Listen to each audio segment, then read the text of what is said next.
Doctor Jagannath Mishra Sanskrit महाविद्यालय पश्चिम नवटोली के उपशास्त्री कक्षा के प्रथम वर्ष के सभी छात्र छात्राओं को आज पदभाग अंतर्गत महाकवि सूरदास जी के पदों पर चर्चा होगी।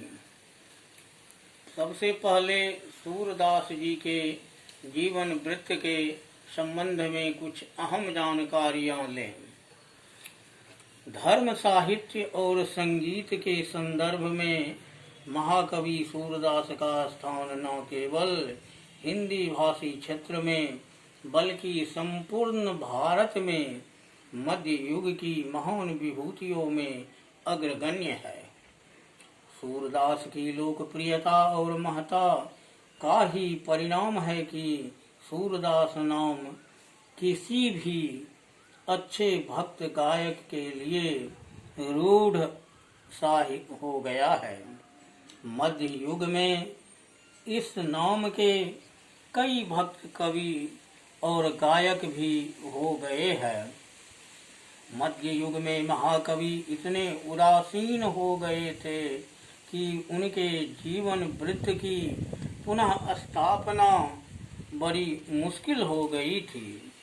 विठल दास की प्रेरणा से एक भक्तों की टोली बनी जिसे अष्टछाप मंडली कहा जाता है और उस टोली के अग्रगण्य गायक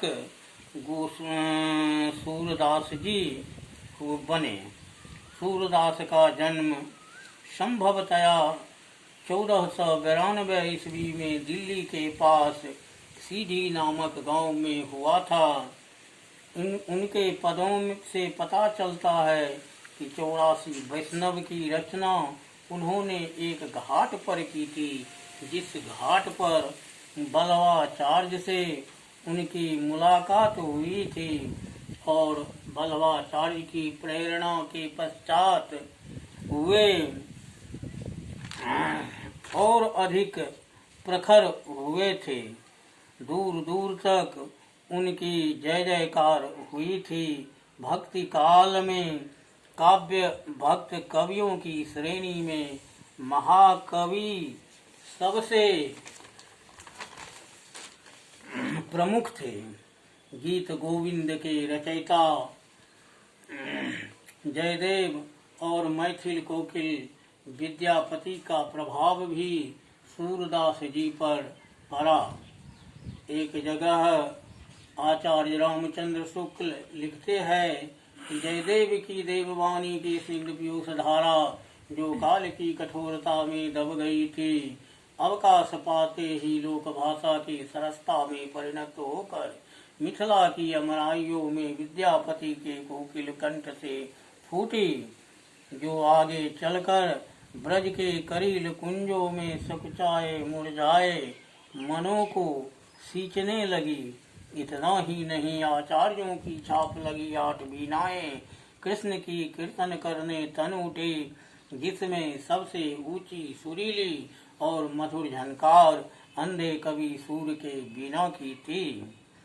सूरदास के काव्य में उनके अद्भुत संपन्न विवेकशील और चिंताशील व्यक्तित्व का परिचय मिलता है।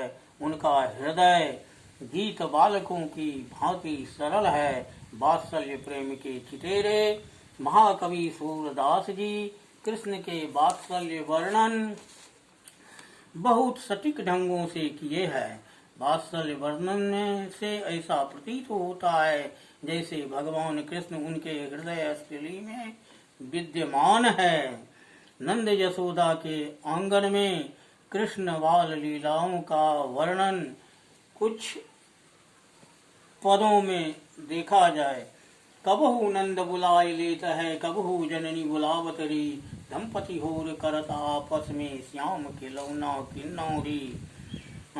मैया यशोदा कृष्ण को दूध पीने के लिए कहती है।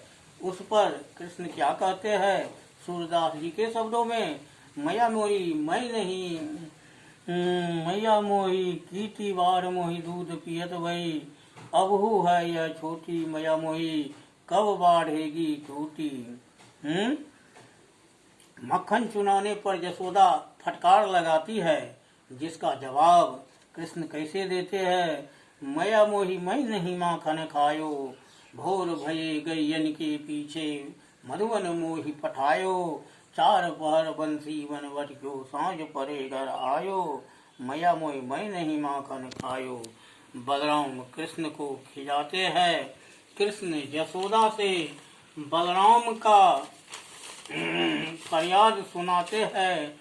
मया मोरी दाहू बहुत खिजायो, मोसो कहत मोल को लिन्नो, तुम जसुमति को जायो।